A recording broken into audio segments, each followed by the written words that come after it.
Hello दोस्तों, expert classes Purnia में आपका स्वागत है। मैं class 7 chapter 8 triangle and it's properties का वर्कशीट 6 बता रहा हूँ। दोस्तों, इसको बताने से पहले जो बेसिक चीज़ हैं इससे रिलेटेड उसको मैं आपको समझाता हूँ आखिर है क्या।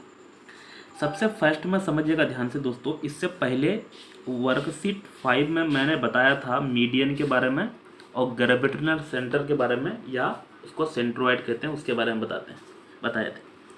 आज हम आपको अल्टीट्यूड के बारे में बताए थे। होता क्या है यहाँ समझिएगा ध्यान से, तभी ये समझ में आएगा, नहीं तो फिर अगर समझ नहीं पाइएगा तो बेकार हो जाएगा।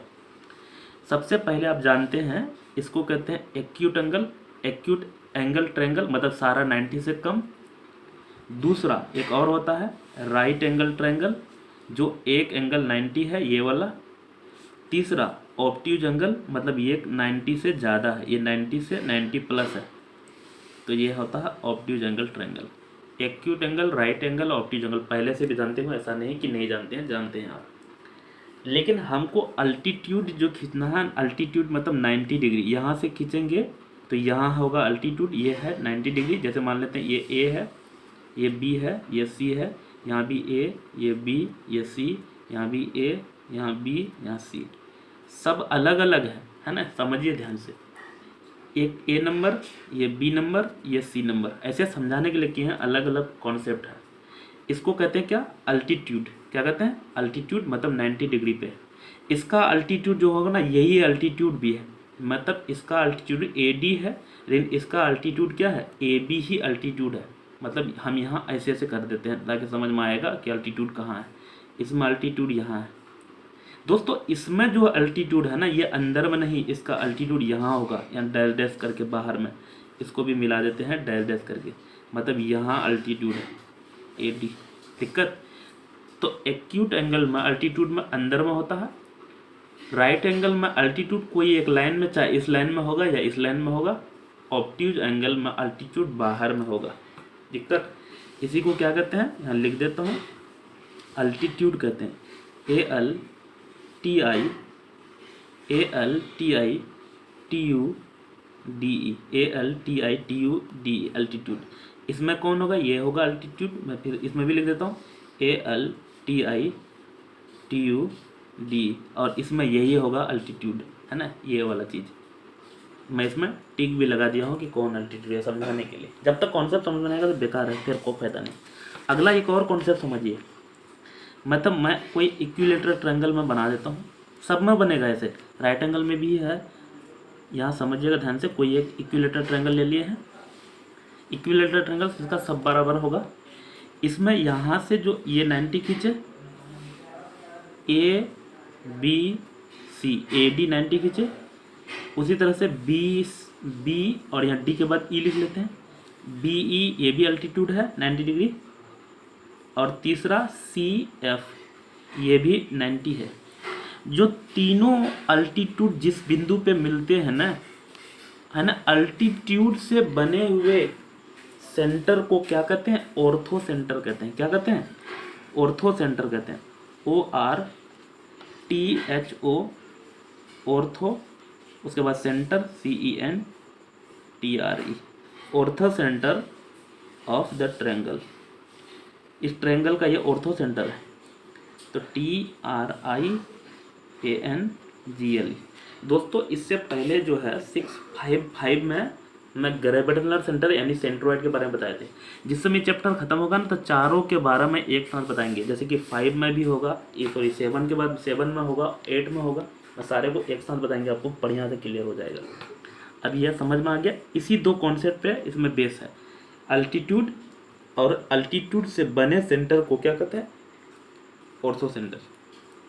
क्या कहते हैं, ऑर्थो सेंटर, ध्यान रखिएगा, है ना। ये सारे अल्टीट्यूड है। अच्छा, आप सोचिए इसमें अल्टीट्यूड कहाँ बनेगा, इसका अल्टीट्यूड ये है, और यहाँ से ई लाइन पे इस पे आएगा तो यहाँ पे बनेगा इसका अल्टीट्यूड, इसका बाहर में बनेगा, है ना। चलते हैं आगे, आप क्वेश्चन सोल्व करते हैं। दोस्तों, अब सोल्व करके दिखाते हैं इसमें आप क्या भरा जाएगा। ये अगर कॉन्सेप्ट समझ में आ गया होगा तो आप सारा क्वेश्चन अपने मन से बना लीजिएगा। देखिए बना के दिखा रहे हैं हम, अभी 6 वाला चल रहे हैं। सबसे पहला है an altitude of a triangle is a dash from a vertex, यहाँ देखिए इसको कहते हैं वर्टेक्स और ये है उसके लिए बेस। तो वर्टेक्स से जो बेस है ये क्या है, इसका क्या है, लाइन सेगमेंट है। तो पहला वाला में लाइन सेगमेंट हो जाएगा, LINE line, SEG seg MENT line segment from a vertex dash to opposite side.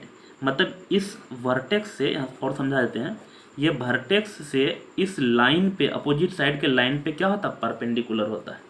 Perpendicular मतलब 90 डिग्री, है ना। तो दूसरा वाला ब्लैंक्स में परपेंडिकुलर हो जाएगा, PER पर PEN पर पेन DCULAR। अगला चलते हैं। तो इस ब्लैंक में लाइन सेगमेंट, इसको कहते हैं लाइन सेगमेंट, ये जो लाइन है और इस पे परपेंडिकुलर है ये। दूसरा ऑप्शन चलते हैं, यहाँ दिया है the point of the concurrent of altitude. दोस्तों कंकरेंट कल भी बता रहे थे, जब दो लाइन एक दूसरे को इंटरसेक्ट करते हैं इसको इंटरसेक्टिंग लाइन कहते हैं, लेकिन तीन लाइन जब इंटरसेक्ट करता है उसको कंकरेंट कहते हैं। क्या कहते हैं, कंकरेंट। तो यहाँ देखिए इस लाइन भी, ये लाइन भी और ये लाइन भी इंटरसेक्ट किया है और इसका नाम हम बताए थे, ये सेंटर का नाम क्या है, ऑर्थो सेंटर। तो ये हो जाएगा the point of concurrent of altitude of a triangle is called, उसको कहते हैं ortho centre. ORTHO ortho, CENTRE ortho centre. Next चलते हैं, इसका मैं डीपली बता रहा हूँ कि क्यों हो रहा, आंसर किसका क्यों हो रहा, इसको और ऊपर कर लेते हैं। थर्ड नंबर बताएं, इन अ राइट एंगल ट्रायंगल, ये राइट एंगल का भी यहाँ पर समझाए थे। द ऑर्थो सेंटर एट, दोस्तों इसका जो ऑर्थो सेंटर होगा ना, जैसे इससे 90 खींचे, यहाँ 90 खींचे और इसका 90 खींचेगा तो ये मिलेगा कहाँ पे, ऑर्थो सेंटर इसका जो होगा किसका, थर्ड नंबर का, ये पे होगा कहाँ पे, वर्टेक्स ऑफ राइट एंगल, इसका वर्टेक्स पे होगा, यहाँ पे होगा। देख लीजिए इधर से खींचेंगे और इधर से खींचेंगे और इधर से खींचेंगे, इसका यहाँ वर्टेक्स पे होगा, है ना, vertex of the right angle. तो VERTEX vertex of the right angle triangle, RIGST right angle, है ना, ये राइट एंगल वाला वर्टेक्स पे होगा।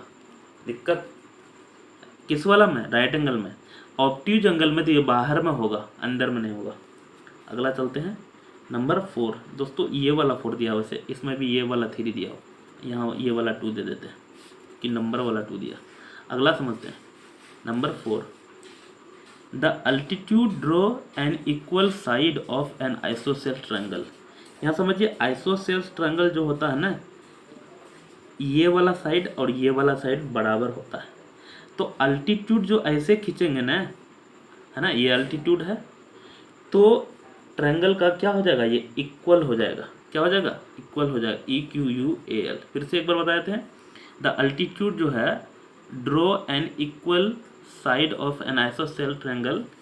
तो देख लीजिए फिर से बताए तो ये वाला साइड इक्वल है, इधर से खींचेंगे और इधर से खींचेंगे ना, तो ये वाला लाइन और ये वाला लाइन इक्वल होगा, ये वाला अनइक्वल होगा। तो यहाँ बोल रहा है जो दोनों बराबर वाला साइड में जो खींचेंगे वो अल्टीट्यूड क्या होगा, तो इक्वल होगा, और ये वाला जो है अनइक्वल होगा। फिर से एक बार समझा देता हूँ, ये साइड बराबर है तो ई वाला अल्टीट्यूड और ई वाला अल्टीट्यूड क्या होगा, बराबर होगा। 5 नंबर में चलते हैं, the 3 altitude and equilateral triangle. Equilateral क्या होता है दोस्तों, सारे साइड बराबर। तो इसका ये जब साइड सारा बराबर है तो इसका अल्टीट्यूड भी सारा क्या होगा, बराबर होगा, इक्वल होगा। बराबर को ही इक्वल कहते हैं। तो इसमें क्या हो जाएगा, इक्वल, EQUAL, है ना। दोस्तों इतना ही था, इसका मैं सारा डीपली समझा दिया हूँ। मिलते हैं अगले वीडियो, तब तक के लिए बाय, थैंक यू।